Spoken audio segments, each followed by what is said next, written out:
आपण पाहूया मुलाखतीसाठी पूर्वतयारी कशी करायची। पूर्वतयारीचा गृहपाठ भरपूर करणे हा यशस्वी मुलाखतीचा पाया आहेच, परंतु सर्वात महत्त्वाची पूर्वतयारी म्हणजे ज्यांची मुलाखत घ्यायची आहे त्यांच्याबद्दलची आवश्यक ती माहिती मुलाखत घेणाऱ्याकडे आधीपासूनच उपलब्ध असली पाहिजे।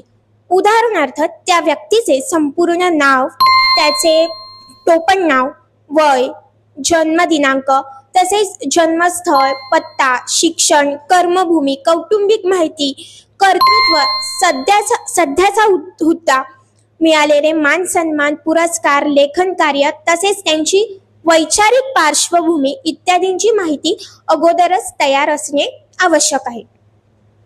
मुलाखत घेणाऱ्याने मुलाखतीच्या विषयासंबंधीचे सखोल वाचन करून ठेवले पाहिजे। मुलाखतीचे उद्दिष्ट काय आहे हे सुद्धा नीट जाणून घेतले पाहिजे। त्यानंतर तो विषय आणि ते उद्दिष्ट लक्षात घेऊन प्रत्यक्ष मुलाखतीत विचारण्याचे प्रश्न तयार केले पाहिजे। मुलाखतीसाठी किती वेळ असणार आहे हे लक्षात घेऊन त्यानुसार प्रश्न संख्या निश्चित करावी लागते। तसेच त्या प्रश्नांचा योग्य तो क्रमही लावून ठेवावा लागतो।